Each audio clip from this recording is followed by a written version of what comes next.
The last thing Elena Whitehorse expected to see before she died was a pair of headlights. She had already made peace with the snow, had already whispered goodbye to each of her daughters, Maya, Lily, Rose, little Daisy, and the baby boy whose name she hadn't even given yet, because Caleb said naming was a father's right. She had been walking for nearly an hour into the Montana blizzard with nothing but a worn shawl and her children's hands in hers, and she had done it knowing the cold would likely kill them. But the cold was honest. The cold didn't make promises it would break. The cold didn't tell you it loved you while its fists painted bruises across your ribs. So when the headlights cut through the white, Elena didn't feel relief. She felt fear, because in her 34 years of living, she had learned one terrible truth. When a man stopped for a woman alone in the dark, it rarely ended with salvation. She pulled her children closer. She prepared to run. She had no idea that the stranger in that truck carried a debt to her family, a debt from a winter night long ago, paid in blood and about to change everything. The kitchen smelled like whiskey and burning soup. Elena stood at the stove, stirring mechanically, her body going through motions her mind had abandoned hours ago. Outside, the Montana winter howled against the windows. Inside, she listened for the sound she dreaded most. Tires on gravel. She heard them now. Too fast. Reckless. The engine revving like anger given mechanical form. Half a lifetime of marriage had taught her to read the warnings like weather patterns. The speed of his approach told her everything. Tonight would be bad. Tonight would be worse than most. She was 34 years old. She had been married since 19. Half her life belonged to this house, to this man, to the cycle of apologies and bruises that had become as predictable as the seasons. First came the honeyed words, then the accusations, then the fists, then the tears, always his, and the promises that this time would be different. It was never different. Maya appeared in the kitchen doorway, 12 years old with her mother's dark hair and her grandmother's knowing eyes, eyes that had seen too much, understood too early, grown old before their time. "Mama," her voice was barely a whisper. "He's drunk." Elena nodded once. "Get your sisters." Quietly. Coats and shoes by the back door. This was their ritual now. The silent preparation. The escape routes memorized like prayers. The bags packed beneath loose floorboards, ready for the night that might never come. But they had never actually run. Elena had always told herself, tomorrow, next week, when the baby's older, when I have money saved, when the bruises heal enough that people won't ask questions. Tonight, Caleb Ironcloud stumbled through the front door with another woman's perfume on his collar and a bottle of whiskey in his hand. His handsome face, the face she had once loved, was twisted into something ugly, something dangerous. He announced that he had found someone who could give him what Elena couldn't, a real wife, a son. "You and those useless girls," he slurred, pointing a thick finger toward the ceiling where the children were hiding. "I should have dealt with this mistake years ago." Dealt with. The words hung in the air like smoke from a gun. Elena felt something shift inside her. Something that had been bending since her wedding night finally snapped clean through. She didn't remember grabbing the baby from his crib, didn't remember pulling Maya and her sisters out the back door while Caleb passed out on the couch, whiskey still clutched in his hand like a lover. She only remembered the first step into the snow, then the second, then the wind screaming around them as if the storm itself were trying to warn her back. But she kept walking, because behind her was certain death, wrapped in familiar hands. Ahead was only possible death, and possible was enough. Miles away, Marcus Webb wasn't planning to save anyone. He had driven to Montana to bury his ghosts, literally. The ashes of his parents sat in an urn on the passenger seat, waiting to be scattered at the ranch they had loved.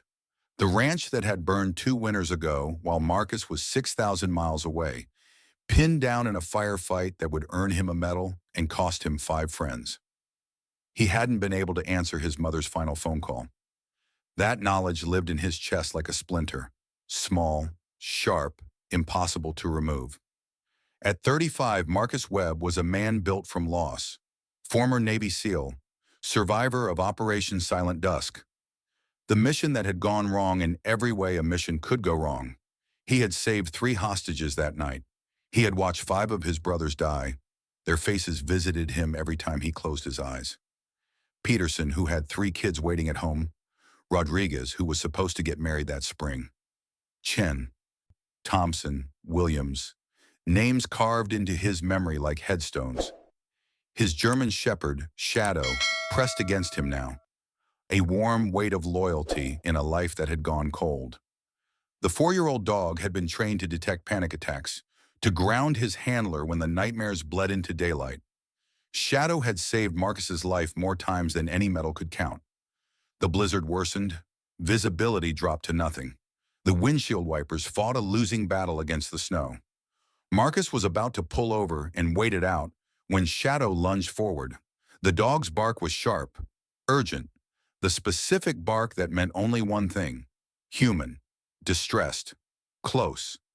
Marcus squinted through the windshield. Nothing but white. Then movement, a shape that resolved into a woman clutching something to her chest. Behind her, smaller shapes. Children. 4 of them, maybe 5, walking into a killing storm. His foot found the brake before his mind caught up.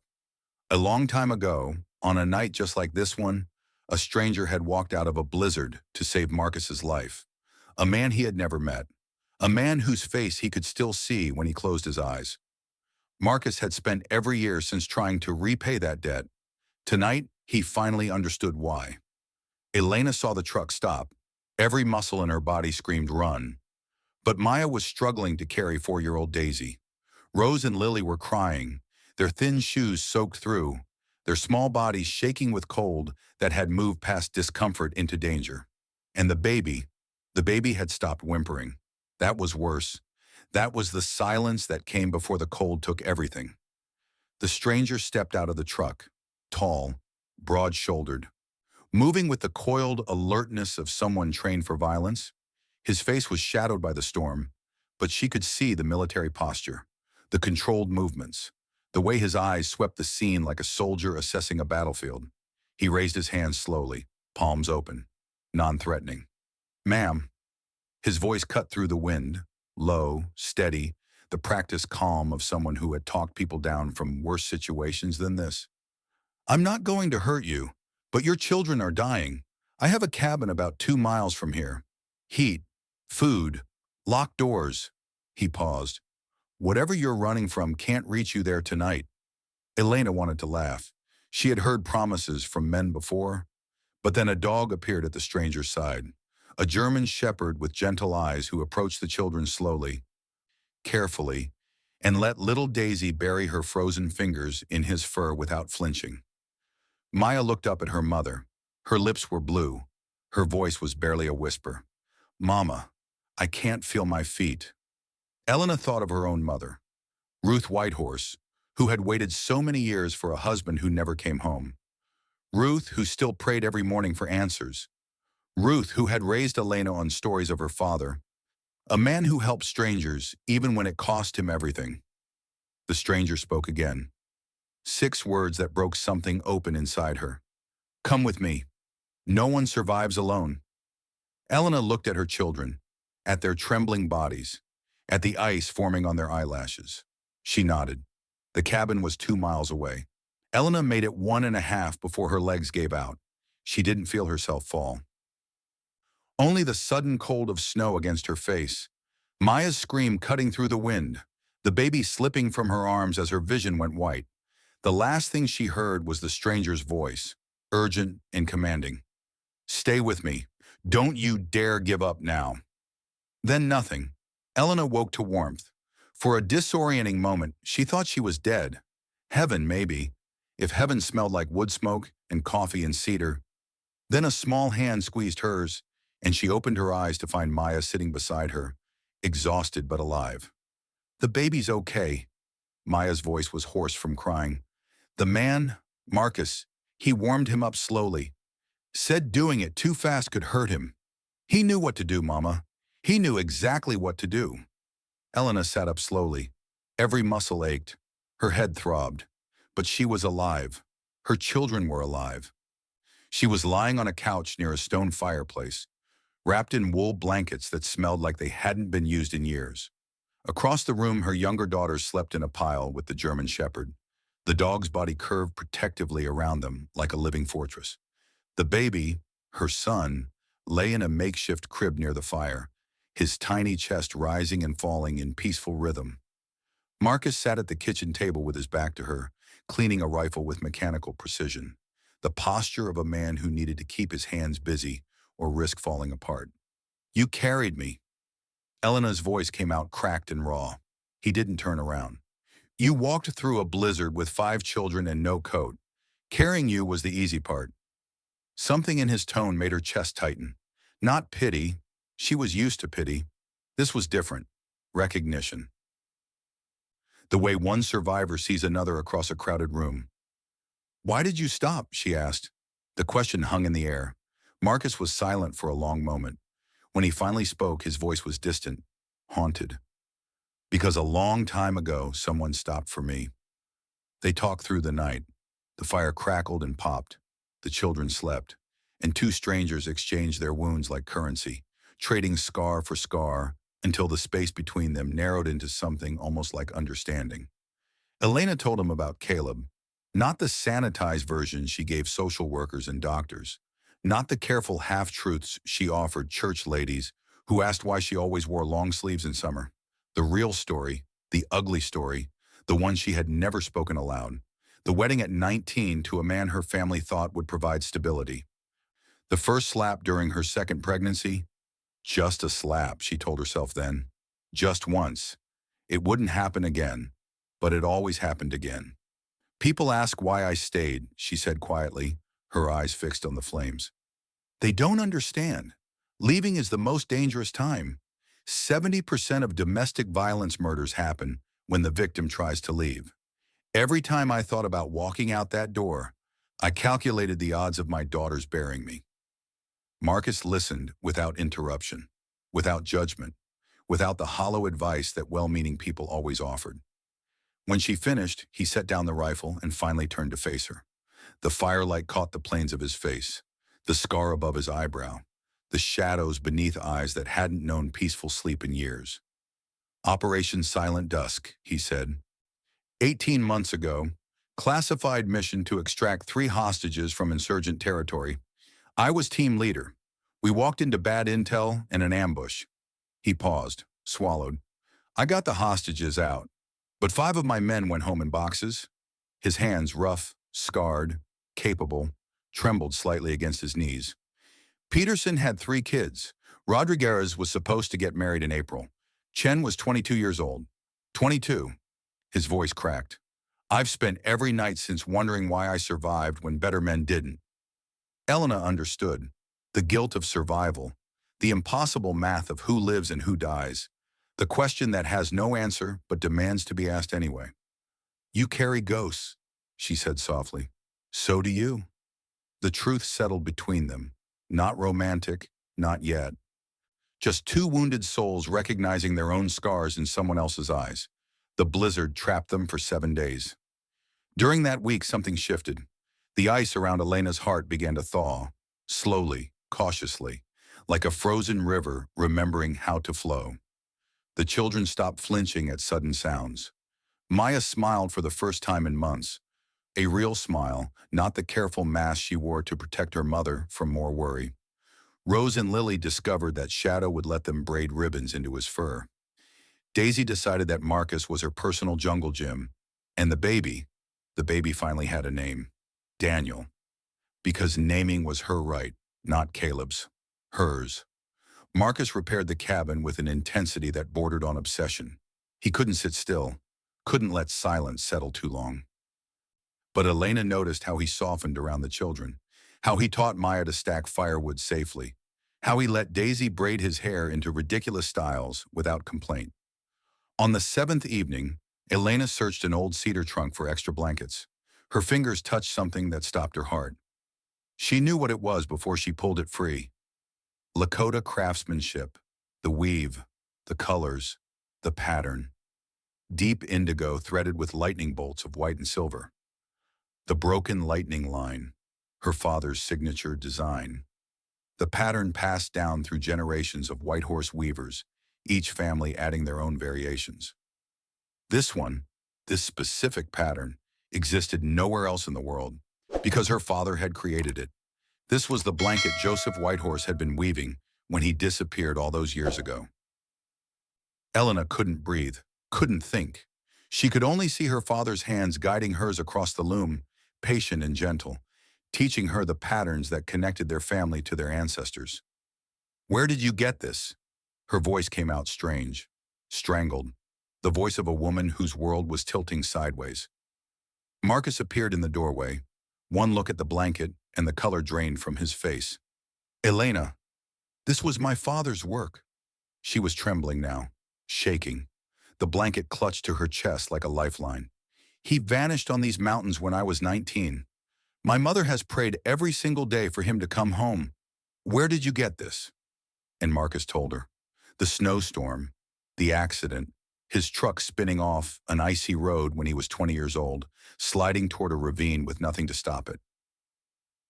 The stranger who appeared from nowhere, a Lakota man with long black hair and kind eyes who pulled him from the wreckage, who wrapped him in this blanket to keep him warm, who dug his hands into the frozen earth and hauled Marcus to safety, the ground that collapsed beneath the stranger's feet as he made one final pull, the fall that no one could survive. "He died saving my life," Marcus whispered. "I tried to reach him. I swear to God I tried. But the rocks, the snow," his voice broke completely. "I was 20 years old and I didn't know what to do. I should have told someone. I should have found your family. But I was afraid. I was so afraid." Elena's world narrowed to a single impossible truth. Her father had died saving the life of the man standing before her. And for all these years, Marcus had never told a soul. Elena didn't scream. She didn't cry. She simply gathered her children with shaking hands and walked toward the door. "Elena!" Marcus reached for her arm. She flinched away as if his touch would burn her. "Don't!" The children were confused, frightened. Maya clutched baby Daniel while the younger girls clung to their mother's legs, their small faces twisted with fear at emotions they didn't understand. "The storm has passed," Elena said flatly. "We'll walk to the main road. Someone will stop. It's 10 below zero. You won't make it 5 miles. Elena turned to face him. The emptiness in her eyes was worse than anger, worse than hatred. "Then we'll die," she said. "At least it will be honest." She stepped out into the frozen night. Marcus stood in the doorway, watching the woman he had come to care for walk into the darkness with her children trailing behind her. He understood now. Some debts could never be repaid. Some forgiveness could never be earned. And some wounds cut so deep that survival itself became the cruelest punishment of all. Elena made it 1 mile before Maya stopped walking. "Mama." The 12-year-old planted herself in the snow, arms crossed, eyes blazing with a fury Elena had never seen in her oldest daughter. "We need to keep moving," Elena said. "The cold?" "No." Maya's voice cracked like ice. "You're doing what you always do, running. Except this time, you're running from the first person who actually helped us." "Maya, you don't understand. I understand that his secret kept us from knowing what happened to grandfather." Maya's chin trembled, but she didn't back down. "I also understand that he didn't kill grandfather. The mountain did. The storm did. Grandfather made a choice." Her voice rose. "And I understand that if you keep walking, you're going to kill us for real." Elena stared at her daughter, this child who had grown up too fast, who had absorbed her mother's pain and her father's rage, and somehow emerged with a wisdom that shamed them both. "Grandfather saved him," Maya continued, tears freezing on her cheeks. "If Marcus dies alone in that cabin, hating himself forever, then grandfather died for nothing. Is that what you want, Mama? To make his sacrifice meaningless?" The words hit Elena like a physical blow. She thought of her father, Joseph Whitehorse, his gentle hands, his patient teachings, his belief that helping others was the highest calling a person could answer. He would have been appalled to see her condemning a man for surviving a choice Joseph himself had made. Slowly, Elena turned back toward the cabin. Marcus was still standing in the doorway when she appeared on the path. Neither spoke. She walked past him into the warmth, settled the children by the fire, and then finally sat across from him in the silent cabin. I'm not forgiving you, she said. Not tonight. Maybe not ever. I know. But my daughter reminded me of something. Elena's voice wavered. My father chose to save you. That was his decision. And if I spend the rest of my life punishing you for surviving, she paused. Then I'm no better than Caleb. Marcus flinched at the comparison. I don't know what comes next, Elena continued. I don't know if I can look at you without seeing what I lost. But I know my children need a roof tonight, and I know you're the only person who's ever protected them without asking for anything in return. She met his eyes. So we stay. For now. Marcus nodded slowly. His voice was rough with emotion he couldn't hide. For now is enough. 3 days later, the engines came. Elena knew the sound of Caleb's truck the way she knew the sound of her own heartbeat. She was on her feet before Marcus even registered the danger. Take the children to the back room, she said. Lock the door. Don't come out. Elena, this is my fight. She stepped onto the porch as two vehicles skidded to a stop in the snow. Caleb's black truck, and behind it, a county sheriff's cruiser. Caleb emerged like a storm made flesh. 3 days of stubble, bloodshot eyes. The particular swagger of a man who had been drinking since breakfast and convinced himself it made him invincible. There's my wife. His smile was a knife wrapped in silk. Playing house with another man while my children call some stranger daddy. They don't call him anything, Elena said calmly. They've spent the last 10 days learning what it feels like not to be afraid. I'd forgotten it was possible. Something flickered in Caleb's eyes. Confusion. He had expected tears. Pleading. The familiar submission that had kept her trapped for so long. Not this. Not this quiet, unshakable woman who met his gaze without flinching. Sheriff Tom Brennan stepped forward. Late 50s, weathered face. The tired eyes of a man who had seen too much and could never unsee it. Ma'am, he said quietly, I need to document some things. Would you mind showing me your wrists? Elena extended her arms. The bruises had faded to yellow-green, but the fingerprints were still visible, a map of violence written on her skin. Brennan photographed everything. His jaw tightened with each shot. Those are from her, Caleb snarled. She's clumsy. Always has been. Fingerprint bruises, Brennan said flatly, consistent with being grabbed and held. Would you like to explain how she gave those to herself? Something in Caleb crumbled, not all at once. It was more like watching a dam develop cracks. First his shoulders slumped, then his hands began to shake. Finally, he sat down on the porch steps and buried his face in his palms. My father was a good man, he said, his voice muffled. Everyone said so. Strong, proud, a leader. Then my mother left him. Took us kids in the middle of the night. Moved in with another man. Elena stiffened. I watched him die, Caleb continued. Over 5 years, I watched him drink himself into a grave. He'd call me crying, asking why his family abandoned him, and I never had an answer. He looked up, and for one terrible moment, Elena saw the boy he had been. Terrified, confused, desperate to make sense of a world that had betrayed him. I swore I would never lose my family the way he did. I would be strong.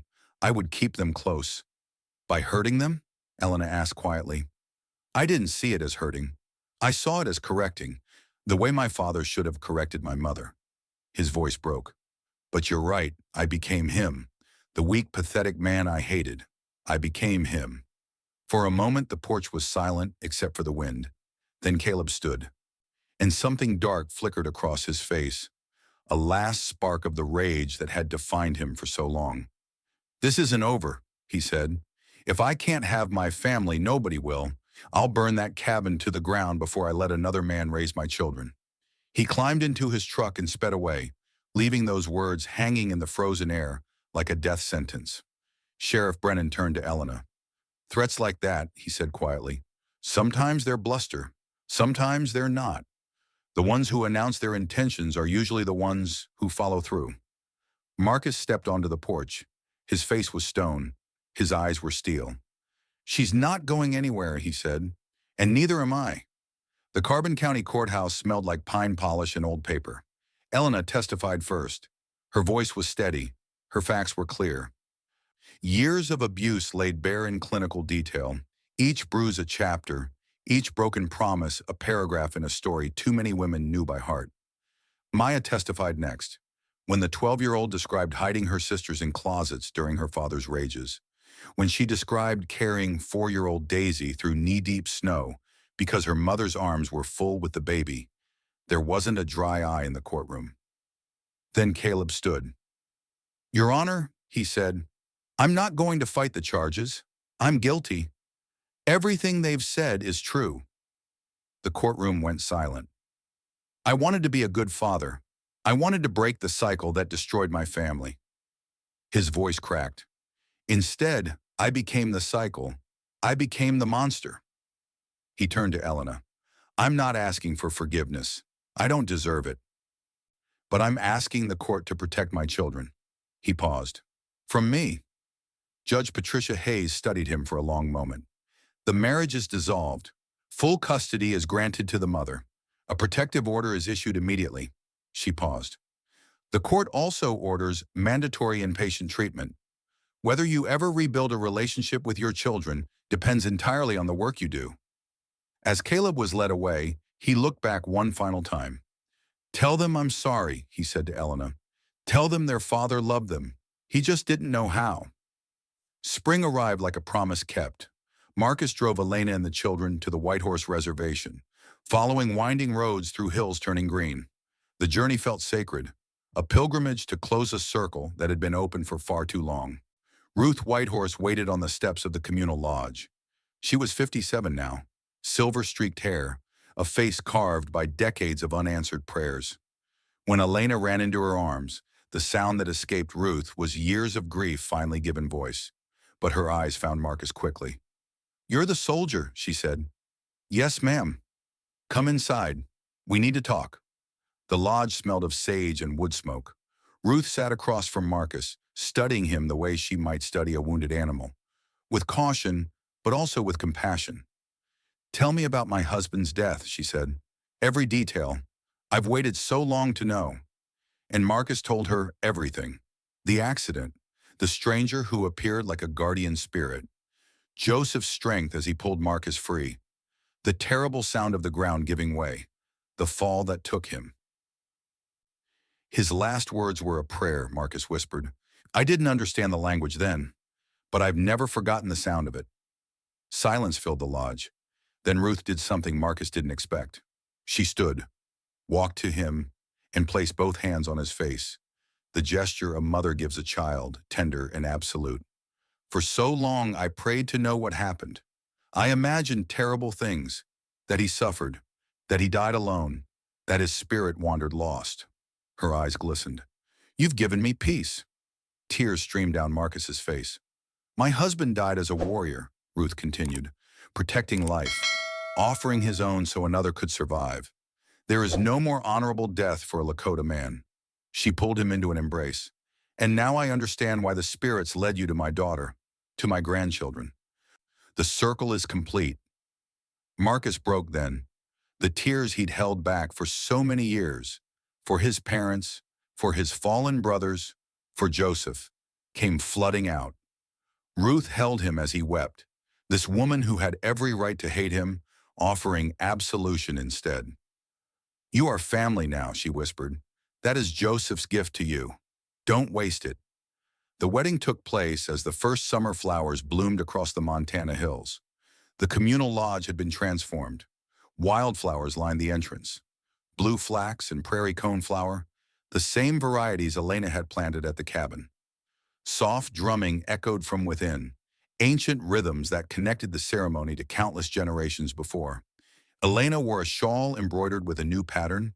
The rising lightning, symbolizing storms survived and new beginnings. Her dark hair was braided with white beads, a gift from Ruth. Marcus wore Joseph's blanket draped across his shoulders, the broken lightning line visible to everyone who understood its meaning. Ruth presided, her silver-streaked hair crowned with sage. Her voice carried the weight of generations as she spoke the blessing. "Two wounded paths cross under one sky. The spirits do not make mistakes. They brought you together not despite your scars, but because of them. You have both learned that love is not the absence of pain. It is the choice to stay when pain makes leaving easier. The elders stepped forward carrying a star quilt, radiant blues, greens, and sunset reds stitched into a pattern of protection. They draped it over Marcus and Elena's shoulders, joining them beneath its shared warmth. Marcus took Elena's hand. His voice was rough with emotion. I spent so many years believing I didn't deserve another chance. But standing here, looking at you, at these children, I finally understand. We don't survive to carry guilt. We survive to honor those who gave us the chance. Elena smiled, the first truly free smile she had worn in years. I walked into a blizzard because I thought death was better than staying. I was wrong. Living is better when you find the right person to live with. They exchanged rings, simple silver bands etched with lightning patterns. Maya stood with her sisters, tears streaming down her face. Mama, she whispered, we're finally safe. Elena pulled her close. We're finally home. Shadow barked once, his tail wagging furiously, as if giving his own blessing to the union. The gathered community laughed through their tears. And for one perfect moment, the lodge was filled with nothing but joy. The Montana sunset painted the sky in shades of gold and rose. Elena stood on the cabin porch, expanded now with new rooms and a garden where flowers bloomed in colors that would have made her father smile. Marcus came up behind her, wrapping his arms around her waist. Maya asked me something today, he said. What? She asked if I could teach her to track. Said she wants to learn what her grandfather knew. Elena's eyes filled with tears. What did you say? I said yes, and that we should ask Ruth to teach us both. Some things should be passed down properly. From the yard came children's laughter. Shadow barked as Daisy chased him through the grass. Daniel toddled after them, 1 year old and fearless. Rose and Lily were helping Ruth hang herbs to dry on the fence post, learning the old ways with eager hands. Do you ever wonder, Elena asked, what would have happened if you hadn't stopped that night? Marcus was quiet for a moment. Then he spoke. I asked Ruth to translate your father's prayer, the one he said before he fell. Elena turned to face him. What did it mean? Marcus pulled her closer. Spirits, guide my hands. Let me be the bridge between this stranger and his tomorrow. And if I fall, let my family know I chose this. Let them know I love them enough to give everything for a world where strangers still help strangers. Elena pressed her face into his chest, tears soaking his shirt. He knew, she whispered. He knew what he was doing. He knew, and all these years later, his choice brought us together. The sun dipped below the horizon. Stars began to emerge, countless points of light in the vast Montana sky. Elena looked up. One star burned brighter than the others, low on the western horizon. My mother says there's a Lakota belief, she murmured, that those who die protecting others become stars, that they watch over their families forever. Marcus followed her gaze to that single bright light. Then he's watching, he said, and he's proud. Elena smiled through her tears. Yes, I think he is. They stood together as darkness gathered, two people who had walked through fire and snow to find each other. Behind them, their children laughed, their family grew, and the cabin that had once known only silence now overflowed with love. Maya appeared in the doorway, baby Daniel on her hip. Mom? Marcus? Grandma Ruth says dinner's ready. Elena took one last look at the star on the horizon. Thank you, she whispered to the sky, for everything. Then she took her husband's hand and walked inside, into the warmth, into the light, into the life her father's sacrifice had made possible. No one survives alone, but together they could survive anything.